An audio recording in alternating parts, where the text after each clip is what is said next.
Now Samuel died, and all Israel assembled and mourned for him.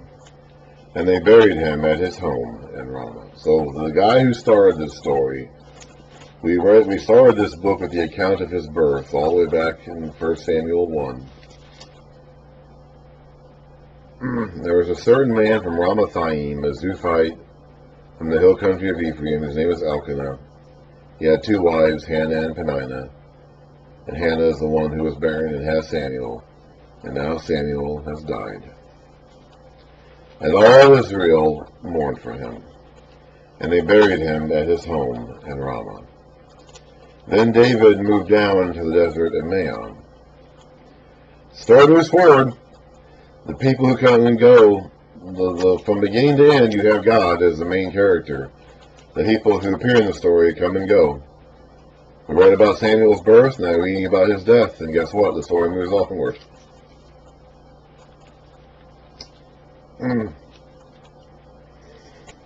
A certain man in Maon, who had property there at Carmel, was very wealthy.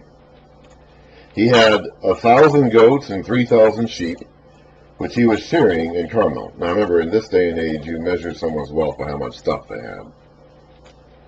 His name was Nabal, and his wife's name was Abigail. She was an intelligent and beautiful woman, but her husband, a Calebite, remember Caleb? He was one of the faithful spies in the days of Joshua and Moses. He was the other faithful spy in addition to Joshua in the days of Moses. But her husband, a Calebite, was surly and mean in his dealings. He's not a nice guy. Don't know how this woman got stuck with him. Probably some arranged marriage back when she was younger, probably when she was a teenager. But she got stuck with this dude. And he's a surly, mean, nasty fellow. But she is not. He has not rubbed off on her. Maybe he would, eventually, if she stayed with him the rest of her life. Maybe she would eventually become like him, I don't know. But she's not like him now, and she's going to be delivered from having to become like him. She's going to be delivered from having to spend the rest of her life with this guy. While David was in the desert, he heard that Nabal was shearing sheep. So he sent 10 young men and said to them, "Go up to Nabal at Carmel, and greet him in my name. Say to him, 'Long life to you, good health to you and your household, and good health to all that is yours. Now I hear that it is sheep shearing time. When your shepherds were with us,'" so they had some connection in the past. We didn't read about this when it happened.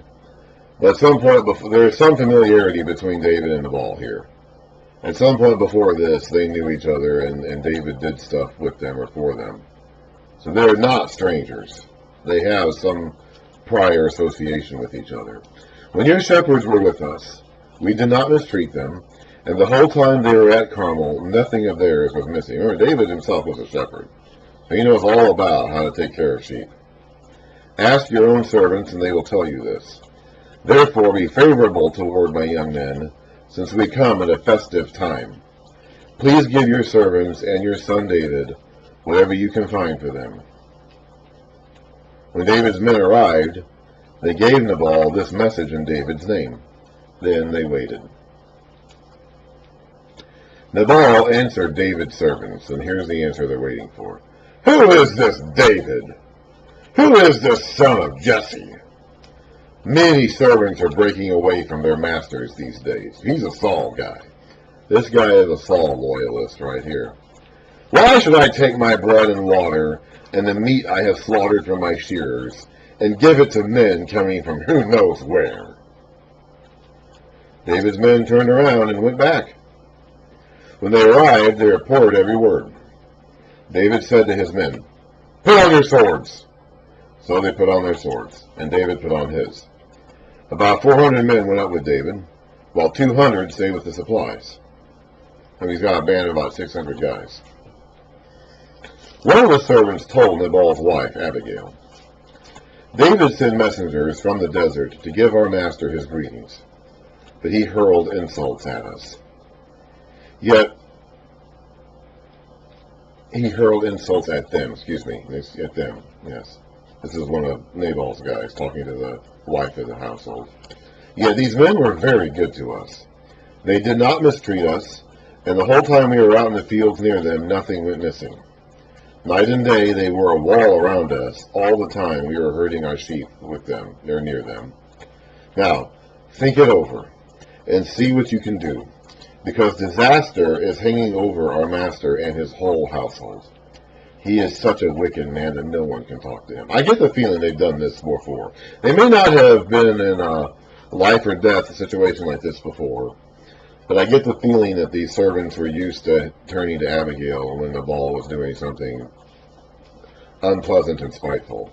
I don't think that this is the first time they've had to turn to the woman of the household to correct her husband's mistakes. Although it's possible, in fact, I think it is likely that they've never faced such dire risks like this before, with an army of 400 armed men coming to kill them all.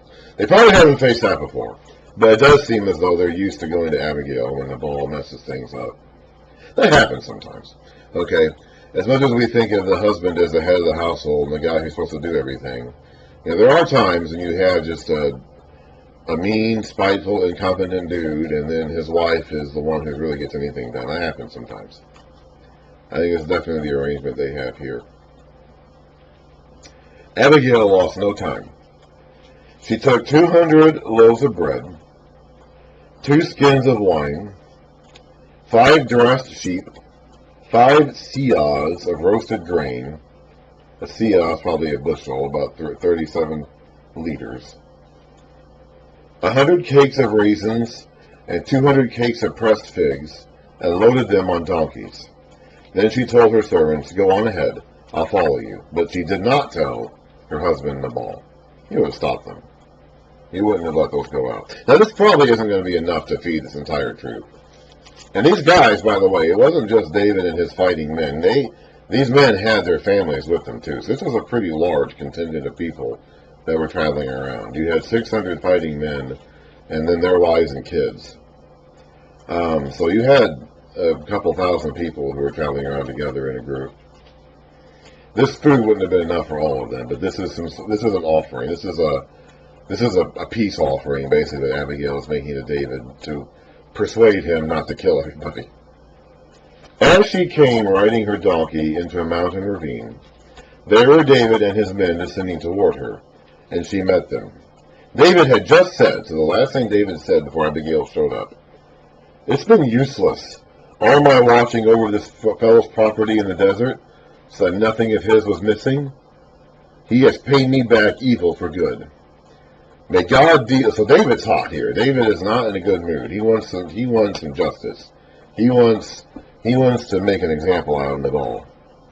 "May God deal with David," or David's enemies, according to the footnote down here, "be it ever so severely, if by morning I leave alive one male of all who belong to him." In the King James Version, it says those who pissle on the goads. Basically, those who pee standing up against the wall. Men, in other words. Because men do that. That's how men go to the bathroom. Alright? So he's basically saying, I'm going to kill every man in his household, and may God punish me severely if I don't by morning. That's typical kingly thinking. And David now knows he's going to be king. Jonathan has told him that. Saul has told him that. I don't know at what point exactly David became aware that he was going to be king someday. Samuel didn't tell him that specifically when he anointed him. That may have been the thought that was communicated, but when you read 1 Samuel 16, Samuel himself doesn't actually say that. So David, and when you read David's account, the account of David's actions afterwards, he doesn't seem to be motivated by a claim to the kingship. So my suspicion is that David was not specifically aware of what his anointing was for with the time that he was anointed. Now, however, I don't know when he became aware that he was going to be king, but Jonathan has told him this, and Saul himself has told him this. So now he knows he's going to be king. So the very first story we read about that after that is David kind of being tempted to act like a typical king. If your enemies make fun of you or disrespect you in some way, you kill them. That's what kings do back in those days. So David's got to learn a lesson not to be like that, not to have that kind of response that so many other kings of that day and time would do. When Abigail saw David, she quickly got off her donkey and bowed down before. I'm assuming she heard that. Okay. This is apparently the last thing David said before Abigail came into view. And I'm assuming that she heard him say that somehow or another, and then she came into view and she jumped off and did all this. I don't know exactly. But my guess is that little bit of his oath that he's taking there is something that reached her ears as they were meeting each other in this mountain ravine. I don't live in an area surrounded by mountains. Okay, I live in southern Illinois, which is some of the flattest area on the planet. Okay, you're not going to find too many other places on the entire planet Earth where you just have long stretches of flat land like you have here that I'm used to. This is what I'm used to. I'm used to just miles and miles and miles of just flat land. Okay. I don't live near mountains. I don't live around mountains. I never really have even been around mountains, honestly. So I don't know how sound echoes in mountain ravines or mountain passes. But the impression that I get here is that as these two parties are coming together to meet, David is talking to his men who are behind him, and he's saying, this is what I'm going to do to Nabal's family. And Abigail is coming to meet him, and she's probably hearing him say this. And then somehow the passes that they're walking on meet up and they see each other. But I don't really know. When Abigail saw David, she quickly got off her donkey and bowed down before David with her face to the ground. She fell at his feet and said, My lord, let the blame be on me alone. Please let your servant speak to you. Hear what your servant has to say. It's very customary all throughout these scriptures, when you're talking to someone, to refer to yourself as that person's servant. We've seen this frequently all throughout the text, and we're going to continue to see it. Even David was saying that before when he came to other people. So it's like this very, very, very common way of talking. It's a way of showing humility in this culture. May my Lord pay no attention to that wicked man Nabal. He is just like his name. His name is Fool, and folly goes with him. But as for me, your servant, I did not see the men my master sent. Now, since the Lord, so she didn't give her, David sent these men to the man of the household, Nabal, and that was the response they got from him, and Abigail did not speak to them. Now, since the Lord has kept you, my master, from bloodshed, and from avenging yourself with your own hands, as surely as the Lord lives, and as you live, may your enemies, and all who intend to harm my master, be like Nabal. And let this gift, which your servant has brought to my master, be given to the men who follow you. Please forgive your servant's offense, for the Lord will certainly make a lasting dynasty for my master, because he fights the Lord's battle. So Abigail thinks he's going to be king too. So this is becoming a widespread belief amongst the people of Israel. Nabal was apparently a Saul guy. Apparently he was a Saul loyalist. He views David as basically a runaway slave who's abandoned his master Saul. Abigail sees Saul as the future king and as the one who will have a lasting dynasty. So apparently this is becoming an issue throughout Israel. People deciding between Saul and David. For the Lord will certainly make a lasting dynasty for my master, because he fights the Lord's battles. Let no wrongdoing be found in you as long as you live. Even though someone is pursuing you to take your life, the life of my master will be bound securely in the bundle of the living by the Lord your God. But the lives of your enemies he will hurl away as from the pocket of a sling. When the Lord has done for my master every good thing he promised him, and has appointed him leader over Israel, my master will not have on his conscience the staggering burden of needless bloodshed or of having avenged himself. And when the Lord has brought my master success, remember your servant. She's talking about herself there. She wants him to marry her. Basically, she's asking him to marry her, without actually saying so. So this is now the second story in a row where David is having to resist the human impulse to take revenge on those who have been mean to him. As king, he has the authority to do that. He had a chance to kill Saul in the cave and take the throne by force, but he resisted the urge. That was a test. That was a temptation. He had to resist that urge and not claim the throne in that fashion. Here, he is being presented with the temptation to take revenge on someone who has wronged him. But that, again, would cause him to start going in the wrong direction as king. He's not even king yet, officially. I mean, God considers him king. But he has not been crowned king by the people, and he is not making executive decisions over Israel. So he's not acting as king yet because he is not the ruling authority in Israel at this point in time.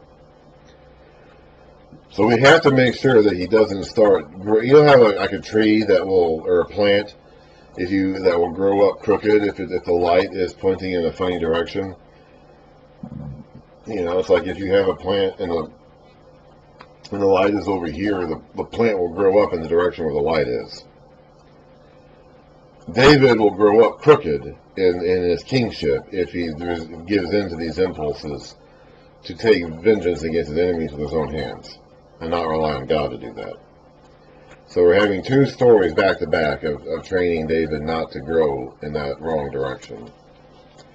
David said to Abigail, he's been hearing her talk, and now here's his response to her words. Praise be to the Lord, the God of Israel, who has sent you today to meet me. May you be blessed for your good judgment, and for keeping me from bloodshed this day, and from avenging myself with my own hands. Otherwise, as surely as the Lord, the God of Israel lives, who has kept me from harming you, if you had not come quickly to meet me, not one male belonging to Nabal, not one person who pees against the wall, would have been left alive by daybreak. Then David accepted from her hand what she had brought him, and said, Go home in peace. I have heard your words, and granted your request. When Abigail went to Nabal, he was in the house holding a banquet like that of a king. So Nabal thinks he's a big shot, doesn't he? He was in high spirits and very drunk. So she told him nothing until daybreak. There'd be no sense in telling a drunk man this news. Then in the morning, when Nabal was sober, or when the wine had gone out of him, his wife told him all these things, and his heart failed him, and he became like a stone. About 10 days later, the Lord struck Nabal, and he died. I'm assuming he was in a coma, or he had passed out, and maybe he suffered a stroke and was paralyzed. I'm not sure. But apparently he didn't die immediately. He had some sort of seizure or something, and either got paralyzed or fell into a coma or something along those lines, and then died 10 days later. When David heard that Nabal was dead, he said, Praise be to the Lord, who has upheld my cause against Nabal for treating me with contempt. He has kept his servant, that's him, David himself, he's referring to there, from doing wrong, and has brought Nabal's wrongdoing down on his own head. Then David sent word to Abigail, asking her to become his wife. His servants went to Carmel and said to Abigail, David has sent us to you to take you to become his wife. She bowed down with her face to the ground and said, Here is your maidservant, ready to serve you and wash the feet of my master's servants. Again, this is typical Near Eastern humility being shown here. Abigail quickly got on a donkey, and attended by her 5 maids, went with David's messengers and became his wife. David had also married, so he has 2 wives now that we know of. Michal, who is Saul's daughter, and they're separated. Michal is still with Saul, and David is wandering around away from Saul. Now he has Abigail, but he also has a woman named Ahinoam of Jezreel, and they are both his wives. So he has 2 wives who are traveling around with him. But Saul had given his daughter Michal, David's wife, to Paltiel, son of Laish, who was from Galim. So David has 3 women now who are his legal wives. His first was Michal, Saul's daughter, who he got while still being in Saul's court and being around Saul's family. Remember, as defeating Goliath in battle earned him the legal right to take one of the king's daughters as a wife, because that was one of the rewards offered to the man who could kill Goliath, and David did that. So you got the second daughter of Saul, Michal. And Michal at the time was infatuated with David. I talked about that before. I think she was a teenage girl probably at the time who was infatuated with David, this young heartthrob hero. So she wanted to become his wife. And she sided with him against her father initially. David then fled, and then Michal has been with Saul ever since. And since then, David married some other woman named Ahinoam, and now he marries Abigail. So he has 3 legal wives, 2 of whom are traveling around with him, and 1 of whom is still with Saul, her father. He will get her back eventually. He will get Michal back. Once Saul is gone, David will send for Michal and have her brought back to him, even though she's technically with another guy right now. And it's because he still needs that legitimacy of being a member of Saul's family, extended family, through marriage. But he's not going to have any kids with Michal, because by the time Michal does come back to him, the infatuation is gone, and she and David no longer get along. And he will have several other women that he ends up having later on, too. These 3 are not going to... Remember, David was a heartthrob. We read... One of the very first things I read about him is that he was handsome. He was a young man, handsome in appearance, and the women clearly loved him. And so he's going to have a bunch of these women. His son's going to have even more. In fact, and this is going to be a problem for David. Like, this is not going to end up being a good thing for David. Having all these wives and having different sons by different women is going to cause a lot of problems, actually. It's going to be like the major dominant problem he's going to have during his kingship. When he actually becomes king, his kingship is going to be beset by internal problems in his family because he has so many sons and so many women. As I've been saying since the beginning, the scriptures never outright forbid having multiple wives. The pattern clearly is established at the very beginning that God intended marriage to be 1 man and 1 woman for life. But the scriptures never outright say you can't have more than 1 wife. However, every example we have of the situation inevitably turns out bad. Inevitably. I can't think of a single instance in the Old Testament where men with multiple wives ever is portrayed as something that leads to harmony in the home or in the surrounding community. It always leads to trouble. Always does. And this is probably the one area in which Saul ends up being a better man than David, because we don't have any incidents, we don't have any information of Saul having this. Saul was an attractive guy too. I don't think he was probably as beautiful as David, but he was probably a ruggedly handsome dude, very, very powerful, very striking in appearance. The whole reason why he became king is because he was the biggest guy. But we don't read anything about Saul having problems internally with his family. I mean, his paranoia will turn them against him in favor of David. But he only, as far as I can tell, all of his sons end up ultimately being loyal to him. For better or for worse. Even Jonathan will end up dying in the battlefield with him. So he had apparently a more stable home life than David did.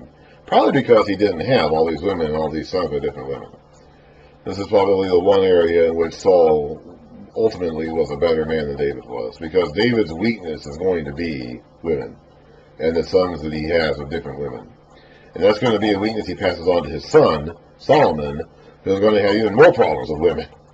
So this is going to be a weakness for these guys. It was not apparently a weakness for Saul. As many weaknesses as Saul had, this apparently is the one area in which he was a better and more faithful man than David.